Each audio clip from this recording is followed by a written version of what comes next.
All right, there's been somewhat of an update, I guess if you want to call it that, on Miles Bridges from an AP writer who spoke with Miles at halftime at a Michigan State basketball game. Miles is quoted as saying, "It's been a long process. I might be back in March." So I'm not really sure what to make of this because it kind of felt like a half-hearted update. Like, I don't think there's anything to add other than what was said between Miles and that AP writer.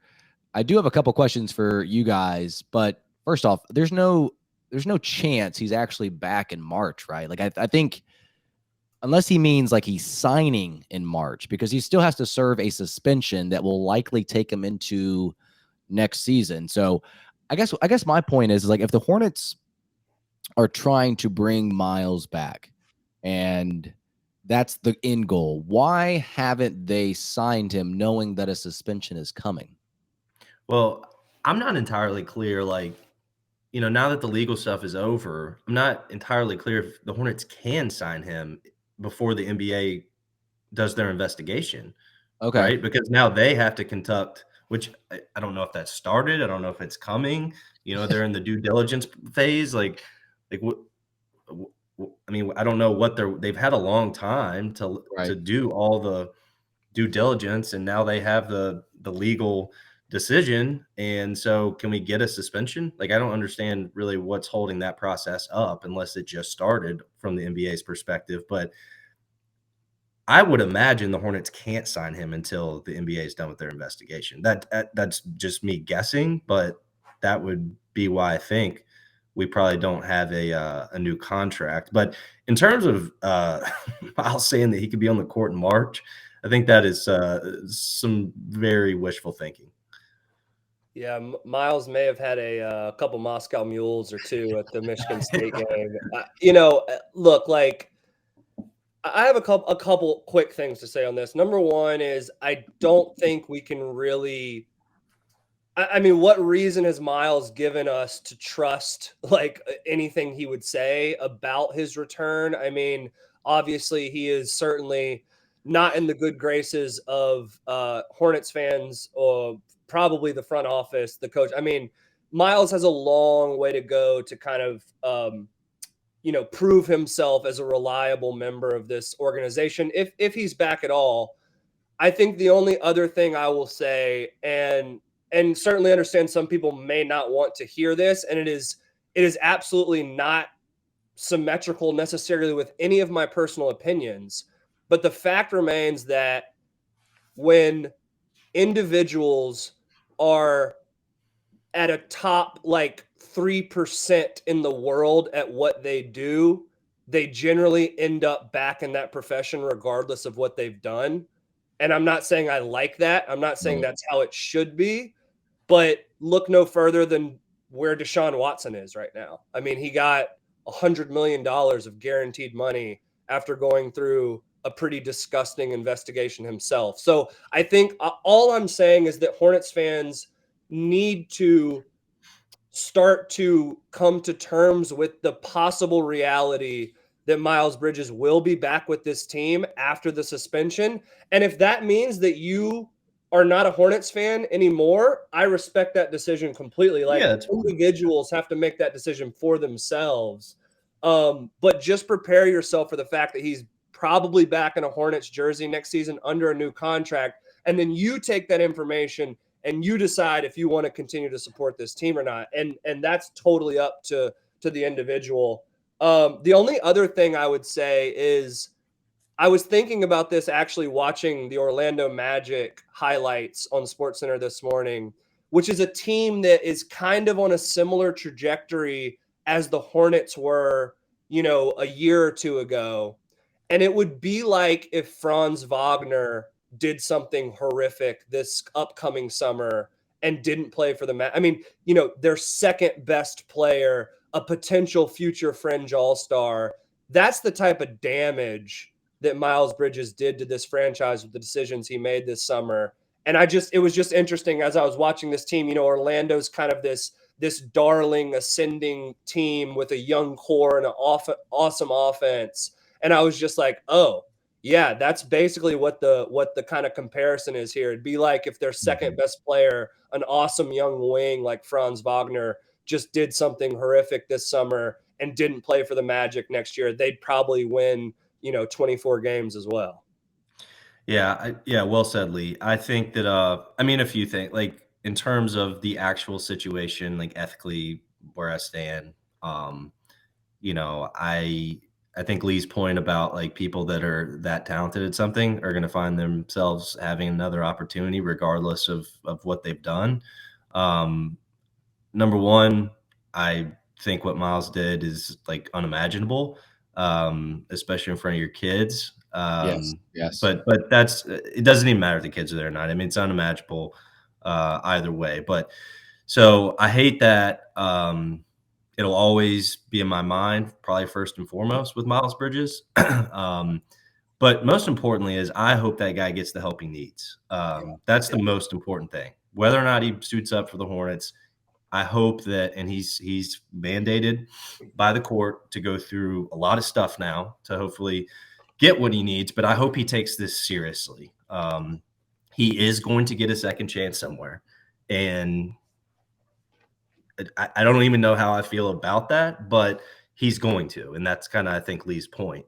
So I'm not if we're sitting here 4 years from now and the Hornets are moving into the second round of the playoffs and Miles Bridges is a serious part of that nucleus, that success.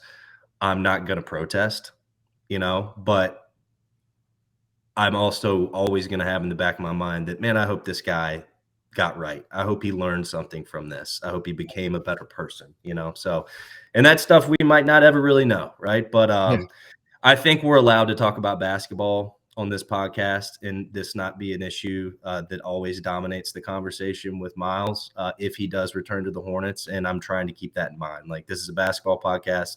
I don't I don't ethically tell folks what they should or should believe or should and shouldn't do. But if he does return to the Hornets, I do want to try to get to a point where I talk about Miles Bridges as a basketball player first and foremost, and wish upon him that he's getting the help he needs.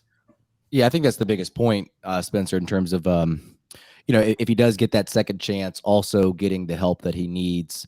And you mentioned the kids. I think coming from a parent's perspective, I have a different view of this, and the fact that they had to witness this. Obviously, she's the victim, but it feels like they are just as much of a victim as Michelle Johnson. And what's interesting to me is like she came out, I can't remember when, but she never thought that jail time would be the route that he should take. And I know that she's probably been a little bit involved in the process in terms of the consequences that come his way. So that's the only thing I can say that I could get a little bit more relief is that victim, Michelle Johnson, is the one that is speaking out and potentially, campaigning for him to get a second chance. But I'm still very torn. I've been against the signing of Miles Bridges for a variety of reasons. And I think one thing, too, not that this is the only reason why you should or should not make a signing like this, but it feels like the city of Charlotte and the Hornets have had their fair share of PR issues recently, and they have to know what they're getting into when they sign up for, a player like this and the scrutiny that they're going to receive, the attention that's going to come on this team. I think people are going to call the Hornets desperate because they are making a move for the basketball court because of the lack of success there. You remove him from the team, like Lee is saying, he's the second best player, and it's gone downhill. Obviously, there's been injuries and other stuff like that, but I don't know. Maybe if this was a bigger market like New York or Chicago or something like that, maybe the story would run a little bit longer. So maybe that aspect runs kind of in the favor of the Charlotte Hornets PR. But when it's all said and done, do you guys think his second chance will be here in Charlotte, even though they're going to take on that like PR headache? I think it is. I think all indication is that they're going to re-sign him. Yeah. So, I mean, who knows? But I think from reading the tea leaves, a little information that we have publicly, it does seem like they are interested in finding a way. Yeah, that's different. Do I think like he deserves a second chance? I don't really know exactly how I feel about that yet. But yeah, look, the Hornets are going to be in an advantageous situation in re-signing him. You know, obviously he's going to be much more affordable than he would have been without this situation. And again, just speaking solely, I want to keep qualifying this, just talking about basketball, like smart business decisions, not the PR part of it.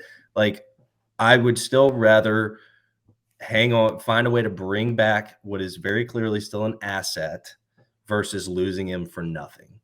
And that's probably, when you remove all the other stuff, that's probably how Charlotte is looking at this. Like, we're going to get him cheaper than we were going to, and he's still an asset moving forward, whether that's helping us win games or moving him later, right? Trading him later. So, but yeah, I do think he's probably coming back. Yeah, I mean, it's hard to quantify or even put any sort of, like, for lack of a better word, price tag on what his quote unquote punishment should be. Um, like, not a conversation I am qualified or willing to get into, but he's missed an entire NBA season. He's rightfully taking massive hits to kind of his, social reputation.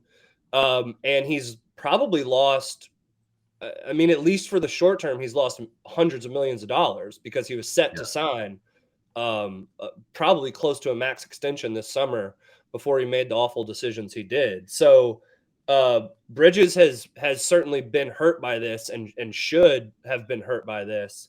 So I don't know, Richie. I mean, I guess if I had to lean, I would kind of lean towards Spencer's rationale on why it's more likely that he will get that second chance here in Charlotte.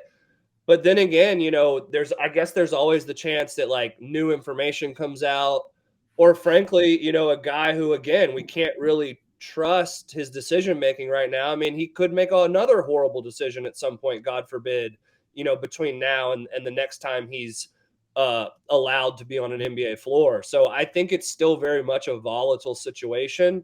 But if I had to put odds on it, just given kind of the history of these type of situations, with the production that Bridges has performed, then I guess I would probably lean towards he's back in a Hornets uniform.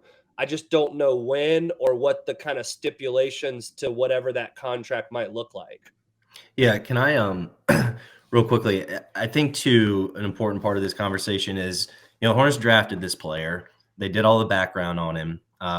If you, because I did this exercise the other day, if you go back and read a lot of the Miles Bridges draft coverage, I mean, character-wise, this seemed to be a high character person. And I think that's kind of what the Hornets felt like they were getting. There's nothing serious in his background that suggests this is a person that's struggling with something or has issues off the court. So I would think that the Hornets are doubling down on that too. Like, this is a player we drafted. We're proud of his development on the court, and we like the person he was when we drafted him, and like the person he was until this awful situation came about. So they're probably not looking at it as like, well, shame on us. We knew this going in, and this has happened. I think it's quite the opposite of how they're looking at it. So I would add that to the conversation. And then, the PR piece of it, Richie, like,